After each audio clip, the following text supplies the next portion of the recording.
uyu munsi ni ku cyumweru, ni umunsi w'amateraniro, ni umunsi w'umugisha, ni umunsi Imana iba yaduhaye, ni umunsi Imana yawe yongere mu buzima bwacu dukwiriye guha agaciro. Niyo mpamvu natwe duhagaze hano kugira ngo duhamye iby'Imana yaduhaye kugira ngo turusheho kugenda twamamaza ubutumwa bwiza. Rero mbahaye ikaze mwaba ari kumwe natwe ukunda kudukurikirana kenshi, abari ku migabane itandukanye yo ku isi. Ndahera hano mu Rwanda iwacu, mbahaye ikaze mu Rwanda, mu ntara eshanu z'igihugu cyacu. Mwese mbahaye ikaze, Imana ibahe umugisha. Nongeye kwegereza n'abandi bose bari ku mugabane wa Afurika, mwese badukurikirana, abumva ururimi rwacu, mwese mbahaye ikaze, Imana ibahe umugisha.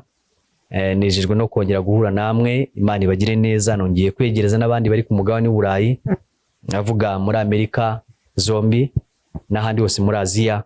Mwese mbahaye ikaze kugira ngo dukomeze turyoherwe n'ijambo ry'Imana. Kandi ubutumwa bwiza tuba twazanye ubutumwa bwiza kugira ngo Imana igire ikihindura mu buzima bwawe kandi izaguhe iherezo ryiza. Imana ibahe umugisha. Tugiye gutangira n'ijambo ry'Imana. Twasenze, reka dusome ijambo ry'Imana riboneka mu Byahishuwe, ibice byaho kimwe ku murongo waho w'9. Turatangira n'umutwe w'amagambo uvuga ngo Yesu abonekera Yohana ari Patimo. Jyewe Yohana mwene so musangiye amakuba n'ubwami no kwihanganira ibiri muri Yesu, nari ku kirwa cyitwa Patimo, bampora ijambo ry'Imana no guhamya kwa Yesu.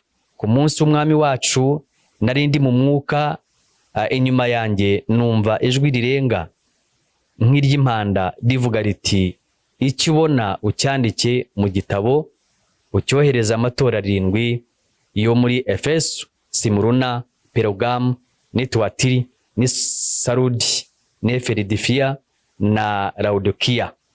Naho ngaho tugiye kuba tuganira ijambo ry'Imana. Turaganira ku ijambo ryitwa ikirwa cyawe uyu munsi nawe uhagazeho. Kuki wagiye ku kirwa nira kujyanye ku kirwa? Ushobora kuba warakijyanyeho cyangwa se ukakijyanwaho n'ibyo wayobotse, cyangwa se ukakijyanwaho n'umwami, ndavuga umukiza ari we Yesu Kristo. Ariko noneho tugiye kuganira hejuru y'ikirwa uhagazeho uyu munsi. Ikirwa ushobora kucyita amazina ushaka. Hari igihe umuntu yaba ahagaze ku kirwa, ikirwa cy'indwara, warahuritse urwaye indwara, warivuje utanga amafaranga yose uko ushoboye, ariko n'uyu munsi ntabwo urakira. Cyo ni ikirwa wicayeho. Ushobora kuba ufite ikirwa cy'ubukene, ukaba wiyicariye ku kirwa cyawe nta muntu ubizi, ariko uri ku kirwa. Ibyo uhura nabyo ntabwo abantu babizi, ntibashaka no kubitega amatwi no kubyumva. Uri ku kirwa cya wenyine, wicaye ku kirwa cy'ubukene. Icyo nacyo ni ikirwa. Ushobora kuba uri ku kirwa, ntuze kumva ngo ufite umugore cyangwa umugabo, ariko ukaba ufite urushako, ariko urushako rwawe rukaba rukuremereye. Harimo intambara zikurikirana buri munsi, nawe wiyicariye ku kirwa cyawe. Ushobora kuba ufite akazi ariko ugira intambara mu kazi, mbese intambara ntizishire mu kazi. Uhura na intambara, ivaho hakaza indi, ikavaho hakaza indi, kandi byitwa ko ufite akazi. Nacyo ni ikirwa wicayeho. ushobora kuba uri mu itorero usenga uri umukristo ndetse ugerageza gukora ibyo ukora byose usabwa, ariko ukaba wicaye ku kirwa cy'ubugumba. Warashatse ufite umugabo mwiza, warashatse ufite umugore mwiza, yewe ufite n'akazi keza, yewe ufite n'amafaranga, ariko wicaye ku kirwa cyo kutabyara. Nacyo ni ikirwa wicayeho. Ushobora kuba warize amashuri ukayiga mu Rwanda, ukayarangiza, ukajya kwiga mu mahanga, ukayasoza, ukaba ufite impamyabushobozi utazi n'umubare wazo, ariko ukaba n'uyu munsi nta kazi uragira. Ni ikirwa wicariyeho cya wenyine kandi kizwi nawe. Haleluya. Ushobora kuba yewe Imana ikaba yaraguhaye abana, ufite umugabo, ufite umugore, ufite abana, ariko ukaba ufite abana bananiranye. Urabasengera buri munsi, urabasengera buri munsi, urabasengera buri munsi, ariko abana barananiranye.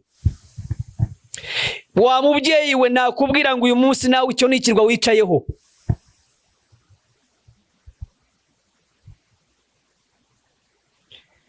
Yewe nawe ushobora kuba uri umukoresha w'abandi, uri umunyacyubahiro, urubashywe mu kampani, uri igikomerezwa, uraca ahantu bose bagaceceka bakubika imitwe,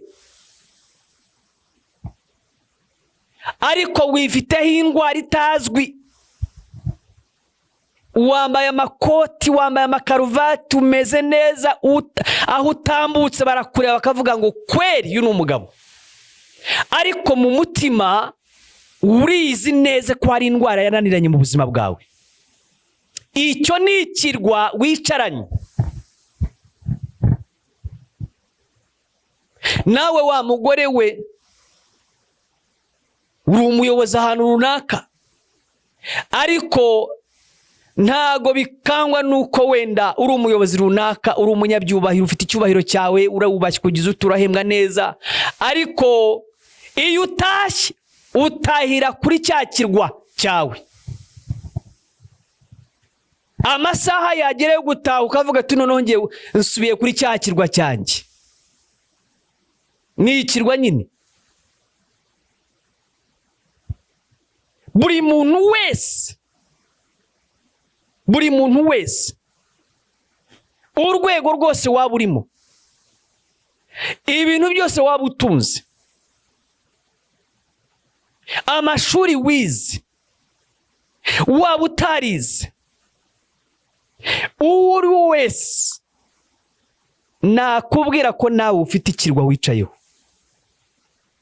Ariko ibirwa byose, abantu bose uko bicaye ku kirwa cyabo, siko twese tureba neza, siko twese twumva neza. Ariko ndagira ngo uyu munsi nzane ijambo rikubwira ngo nubwo wicaye kuri icyo kirwa, nubwo utize kuri icyo kirwa, umva ukuntu ijambo ritubwira. Yohana ngo yicaye ku kirwa cy'Ipatimo, bamujugunyeyo bagira ngo ingona zimurireyo. Inyamaswa zose murabizi, ahari ikirwa byanze bikunze hari umubu, hari imbeho, hari ingona, hari inyamaswa. Nta kantu na kamwe katitwa inyamaswa katariyo. Byanze bikunze iyo umuntu yatawe aho hantu, byanze bikunze ikivayo imvugo n'imwe, ni ugupfa. Ni ugupfa.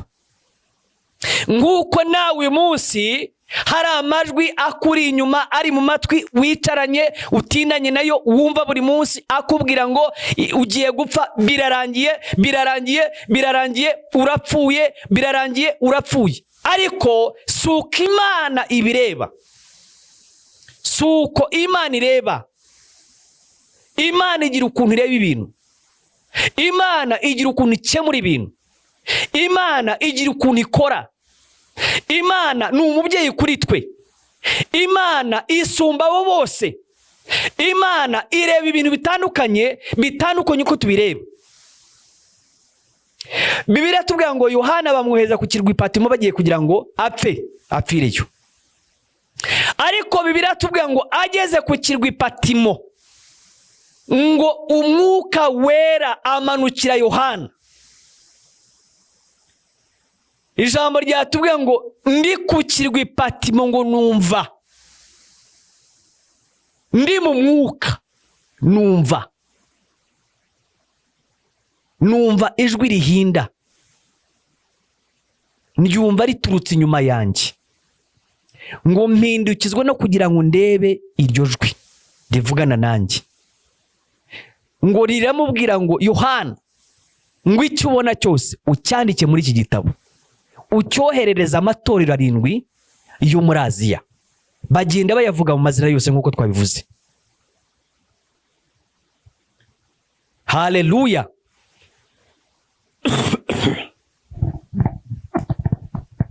Tekereza umuntu bajugunye ku kirwa ngo kugira ngo apfe.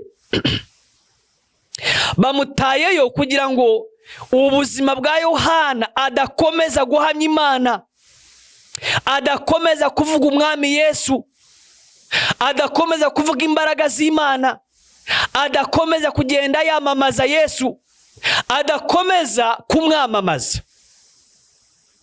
Bamujugunyayo ngo kugira ngo agende apfe, ubuzima bwose bwe burangire. Ariko ngo ahagere, Imana imusanga ku kirwa. Imana ivugana nawe, iramubwira ngo Yohana,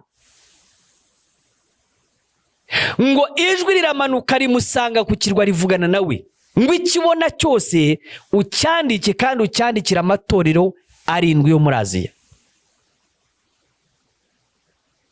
Bibiliya iratubwira ngo bamujyanyeyo, ngo bamujyana mu ngunguru, bagira ngo bamukarangire mu ngunguru apfe yishwe n'umuriro. Ariko biratubwira ngo asoza neza ava mu ngunguru akime, ngo avayo afite umubiri nk'uw'abana. Ndavuga ubuzima bw'umukristo butandukanye n'ubw'umuntu wundi. Haleluya. Nenda kuvuga ngo ubuzima bwose waba wicayemo, ikirwa cyose waba urimo, birashoboka ko Imana yemeye yuko wakwicara kuri icyo kirwa. Ese waba ubizi ko wicaye ku kirwa ari Imana, ari ubushake bw'Imana? Uzi ko Imana yemera ko ushobora kuba wajya muri icyo kirwa kandi ntupfe? Uzi ko Imana ishobora kwemera kukena ari uburyo bwo kukwigisha, izagukuremo umuhamya mwiza uzahamiriza imbaraga z'Imana? Ko umuntu ashobora kuba mu bukene kandi akabaho? Ko umuntu ashobora gutinda kubyara kandi akazahamya, akazabona abana? Uzi ko Imana ishobora kubyemera bikaba, ariko ari umugambi w'Imana kugira ngo Imana ikuremere ubuhamya bwiza mu gihe runaka utazi, bizatume benshi bagarukira umukiza, bagarukira Imana. Uzi ko Imana yemera, ishobora kwemera ukazerera ugatinda mu butayu, ariko ari uburyo bwo kugira ngo Imana igukuze, uzahave uri umunyamavuta, ayo mavuta agenda abohora abantu.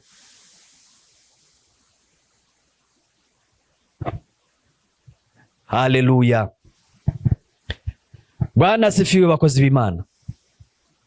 Nturebe ikirwa cyose waba wicayeho, isuzume urebe neza niba koko uhagaze neza mu mutima wawe, niba ucyumvira Imana, niba ucyumva ijwi ry'Imana, niba ukigendera mu mahame y'Imana.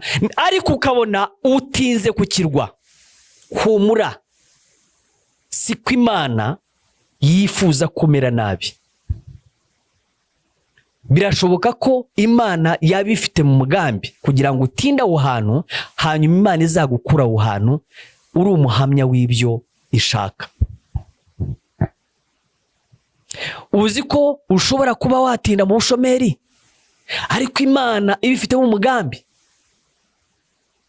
kugira ngo mu gihe runaka nubona akazi uzahamiriza abantu ko Imana itabara. Uzi ko Imana ishobora kukwima akazi cyangwa se ikakwima urushako, ikagutinza mu busiribateri ari impamvu zayo? Ese waba ubizi koko ibyo bintu ko Imana yabikora? Uzi ko Imana yaguha urugo ariko ikagutinza kubyara? Urabyemera ko byashoboka? Ariko ari umugambi ari inyungu zayo, kugira ngo igihe kimwe uzahamye ko Imana ibaho. Uzi ko Imana ishobora kugukura hano mu gihugu cy'u Rwanda ikagutwara mu mahanga igiye kukwigishirizayo? Noneho waba uri iyo ngiyo ukagira ngo ahari wenda ni urupfu rwawe, wenda ugiye gupfirayo. Ibyo ucamo bikakwereka nk'aho ugiye gupfa. Oya, uzi ko Imana yagutwara muri icyo gihugu, Imana ari umugambi wayo kugira ngo wenda amasomo igutwaye kwiga, wenda amasomo yateguye ari muri icyo gihugu, kandi abazakubera ba mwarimu bari muri icyo gihugu. Haleluya. Nta hantu na hamwe Imana itigishiriza umuntu wayo yabishatse. Nta hantu na hamwe Imana itagutereka ifite umugambi wayo. Yohana, Imana yemera ngo Yohana ngo yari umuhamya. Ni umuhamya wahamyaga Imana adafite ubwoba, adatinya, agahamya Imana mu bantu batemeraga Yesu. Ngo ariko agahamya bivuye ngo bamutwara ipatimo kukirwa kugira ngo bagende bamukarangire mu ngunguru apfe. Ariko ntibyashoboka. Ibyo bamwifurizaga sibyo babonye, ahubwo ngo asohoka mu ngunguru afite umubiri nk'uw'abana. Nawe ushobora kuba hari ibigukaranga muri iyi minsi. Hari ubuzima burimo bugukaranga. Wenda urimo urakarangwa n'ubutayu bw'ubukene, ubutindi, cyangwa se urimo urakarangwa n'ubugumba, urimo urakarangwa n'ubusiribateri, urimo urakarangwa no kutagira akazi. Humura, ntacyo uzaba Imana itabishatse. Ntacyo uzaba. Uzi ko Imana ishobora kuguhambirira mu rugo rwa mwene wanyu akakubera mwarimu, Imana ikamucamo kugira ngo uwo mwene wanyu, mukuru wawe, mushiki wawe, mwene wanyu, Imana ikamucamo kugira ngo abe ingunguru, akubera ingunguru, ukarangirwe muri we, ukarangirwe mu rugo rwe. Uzi ko Imana yabyemera bikaba? Niba iryo jambo uvuze nawe uryisanzeho, humura, ahubwo isuzume urebe niba koko ari umugambi w'Imana kuri wowe cyangwa se atari wowe wabyijyanyemo. Ujye ubitandukanye. Hari ibyo umuntu yizanira, hari n'ibyo umuntu atagiramo uruhare. Suzuma urebe, uvuge uti se igikarango ndimo ni iki Imana yampaye cyangwa se n'igihe wakizaniye? Hari igihe ukizanira kubera kutamenya, kubera kuba intagondwa ku Mana, ukagomera Imana ukavuga ngo ya Imana rero ntabwo wayigomera ngo bishoboke. Igira telekomanda aho ikanda rwose ukamwitaba. Ntago bigomba ngo izamuke umusozi, oya, igira ahantu ikanda ukaza wirukanka ugapfukama. Buri muntu wese, nyankunda kuvuga ngo buri muntu wese Imana igira telekomanda y'umuntu wari wese uri hano ku isi. Hari ahantu akanda ukajya mu gitanda ukamara iminsi abantu batakubona. Yarakuryamisha kagukonjesha. Njya numva hari imvugo iri hanze ahangaha ngo bamuhaye agatebe. Imana ikaguha agatebe neza mu kinyabupfura cyayo, abantu batabizi neza, ikagushyira ku gatebe ikagukonjesha neza ukoroha. Noneho za mbaraga zawe tugashaka aho ziri, bwa bwiza bwawe tukabushaka tukabubura. Ikagushyira ahantu neza neza mu bukonje bwayo, ugakonja umunsi wo kumva ko noneho wemeye mu mutima neza. Ukaza wamanitse amaboko uravuga uti nta yindi iri hejuru niyo. Muzibarize umugabo witwa Nebukadinezari. Umunsi umwe ngo yigeze kubaka umurwa, arawubaka uba mwiza, ngo arimwe awutembera ari hejuru yawo areba ibyo yubatse, ngo agenda akoma ngo urushyi mu gatuza, ngo agenda yigamba avuga ngo aye ni amaboko yanjye yabikoze. Iryo jambo ngo ritararangira ryose ngo arikure mu kanwa, iramukonjesha,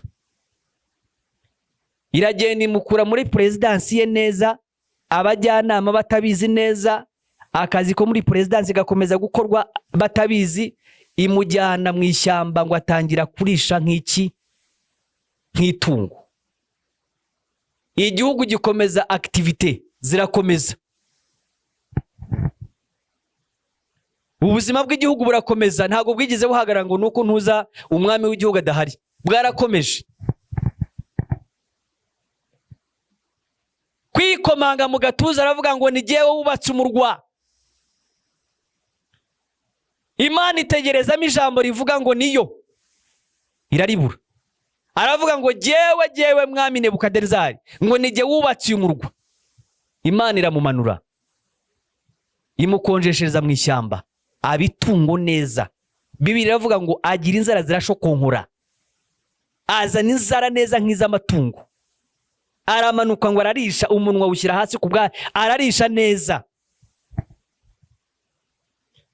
Imana ni umukozi w'umuhanga, ibyo dukora byose nuko turi abana, ariko yashatse kugira ngo buri muntu wese mukandi.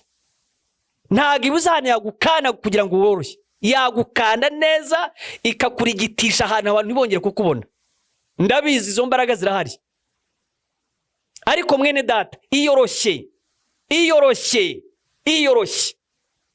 Reka kuzamura umutwe, reka kuvuga ngo ni jyewe, reka kuvuga ngo ibi byose ni ibyanjye. Reka yagukanda ikakumanura neza, ikakujyana mu ishyamba, ugatangira kurisha, ugatangira kujya ugirana ibiganiro n'inyamaswa nk'izindi, nawe ukaba inyamaswa mu zindi byashoboka. Bibiliya iravuga ngo kera kabaye ngo Nebukadinezari ngo ubwenge bwongeye kugaruka, amanika amaboko, aravuga ngo nisumba byose, ngo niyo ya mbere kandi ikaba ariyo herezo, ngo niyitanga ubwenge. Ako kanya kubera iryo jambo gusa avuze gusa. Haleluya.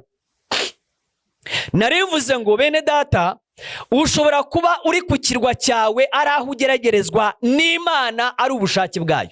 Hari n'igihe umuntu aba ku kirwa cye ariko yarabigizemo uruhare, atashaka kumvira Imana, yaranze Imana, yaragomeye Imana. Wowe ukahitwara ku kirwa nta wundi ukujyanye, Imana ikagutwara ku kirwa kubera umugambi Imana igufiteho. Ariko nawe hari n'igihe ushobora kwitwara ku kirwa cyawe Imana itabigizemo umugambi. Ujye ubitandukanya, jya usoma neza Bibiliya. Harimo abihemukira, hari abo Imana yemera abantu nabo ikabanza ikabacisha bugufi. Bibiliya iratubwira ngo nuko Yohana ari ku kirwa yumva ijwi ry'Imana. Ese niba ikirwa ukiriho uyu munsi, wowe ni irihe jwi wumva? Ni ayahe majwi wumva? Nayo kwa so wanyu? Nayo naya shobuja?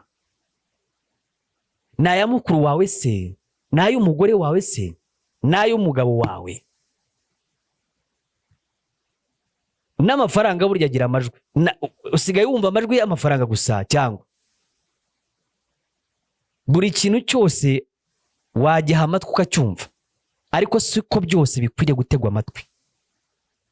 Ikintu gikwiriye gutegwa amatwi ni kimwe, ni Imana. Ngo ari ku kirwa yumva ijwi riturutse inyuma ye, ngo risuma nk'amazi nk'uko asuma, ngo ahindukizwa no kugira ngo arebe iryo jwi. Ijwi ry'Imana rivugana rero, amubwira ngo uhindukire ujye ubona cyose ucyandike, kandi ucyandikira amatorero 7 yo muri Aziya. Sinzi ibitabo urimo wandika muri iyi minsi niba bivuga ku Mana yawe cyangwa se bivuga ku buzima bwawe, simbizi, ariko ukwiriye kuba hari ibintu wandika, kandi wandika werekana yuko Imana ibyo utunze byose ari ibyayo. Siko ukwiriye guhindukirira umuntu wese uwo ari we wese, siko wagahindukira ibintu byose biriho. Oya, ukwiriye guhindukirira umwe gusa, iyakuremye, ukayitega amatwi ukumva ikivuga. Imana ikeneye ko umuntu ayitega amatwi. Waba uri kukirwa, Imana ikeneye ko uyitega amatwi. Hari igihe twibeshya tukavuga ngo ubuzima buturimo, ngo turababaye, ngo iki, ubuzima burakakaye, ibiki n'ibiki. Oya, ibyo ntago bikanga Imana. Icyo dusabwa nk'abana b'Imana, turasabwa ikintu kimwe gusa, gutega amatwi kumva icyo Imana ivugana nawe.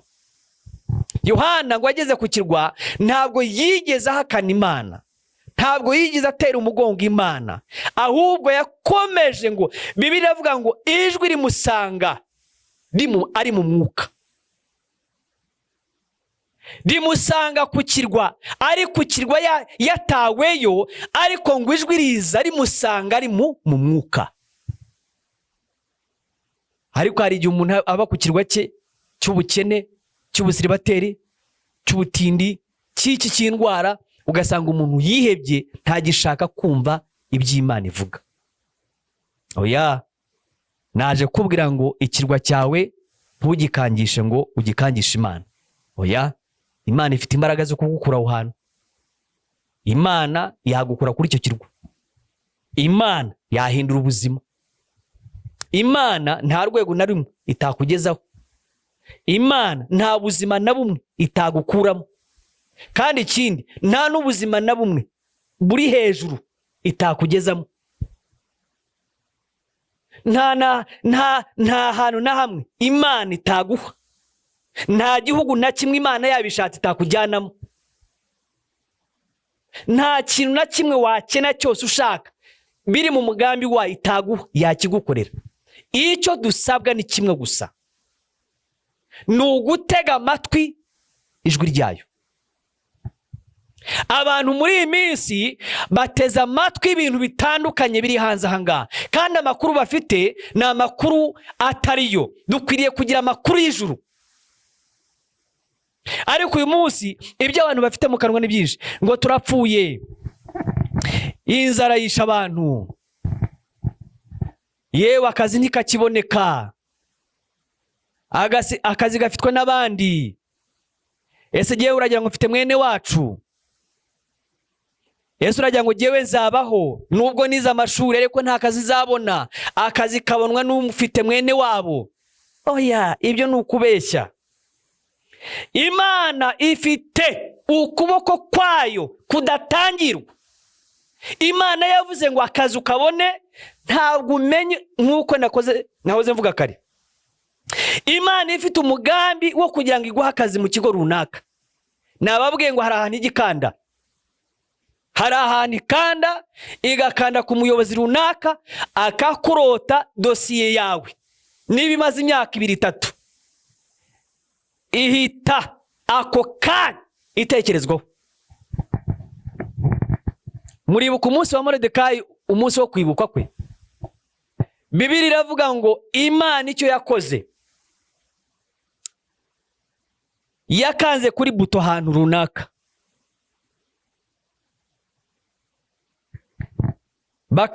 ikanda kuri buto y'umugabo witwa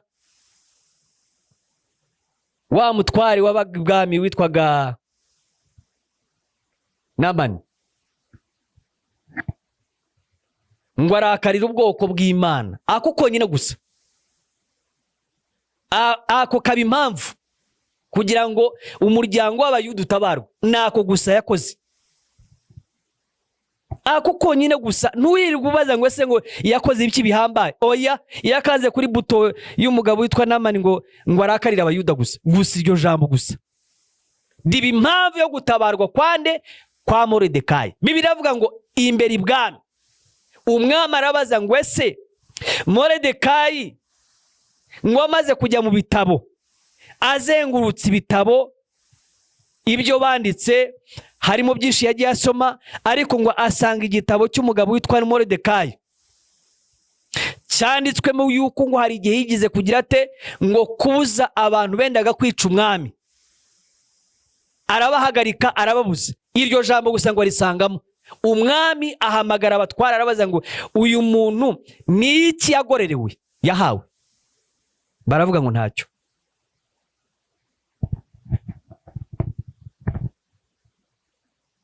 Imana arababwiye ngo hari ahantu Imana ikanda, hari ahantu telekomande y'umuntu akanda akavuga ati gutabarwa kwa runaka kurageze. Uyu munsi ijuru ryatekereje ko Robert atabarwa. Nta kujyadiriyana, nta kujya impaka, nta kubaza ngo ese bigende bite. Oya, si ijuru ryabitekereje se? Nako kanya ni buto yakazwe mu ijuru, isi kawumva. Isi ikikora gusa ishyira mu bikorwa. Nawe rero ntabwo nitaye ku kirwa icyo ari cyo cyose waba wicayeho, Imana yakigukuraho. Upfa gusa kuba kuri icyo kirwa amatwi yawe warakomeje gutega amatwi Imana. Ni icyo gusa, nta kindi.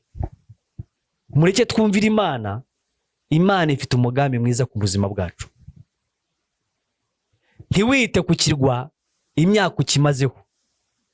Imyaka uko yaba ingana kose waba umaze ku kirwa, Imana izakigukuraho. N'uyu munsi yakigukuraho, n'uku kwezi yakigukuraho, mbere y'uko uyu mwaka urangira yakigukuraho. Iyo ndwara yayigukuramo, ubwo bukene yabugukuramo, ako kazi ushaka yakaguha, urubyaro yaruguha, urushako yaruguha, kukubaka yakubaka. Imana yakugirira neza, Imana yakwambika, Imana yaguhoza amarira, Imana yacecekesha ibintu byose byagusakurizaga, yabicecekesha. Imana yakugarutseho, Imana yakugirira neza, Imana yabishatse yagutabara. Imana ntabwo yitaye ku buzima uko bwabungana kose imyaka ubumazemo. Upfa gusa kuba ukiteza amatwi, nta kindi. So ndimwe nagira ku musozo rero. Twavugaga hejuru y'ikirwa cyose waba wicayeho, Imana yakigukuraho. Ntubabare, ntiwibaza ngo se ninde uzahankura, ni mwene wacu cyangwa simugira. We senga Imana, wizera Imana, ushaka Imana, ukomeze gutega amatwi. Imana izagutabara aho hantu. Imana izagukiza iyo ndwara. Imana izakumpera abana.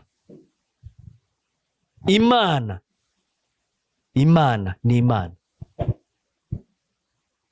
Haleluya. Rero Imana ibaho umugisha. Ntabwo tuvuga byinshi, ariko gusa ndatekereza ko mu ijambo twavuze hari ibyo wikuriyemo byawe. Tekereza ikirwa wicayeho, utekereza ibyo wicayemo, utekereza n'igihe bimazemo.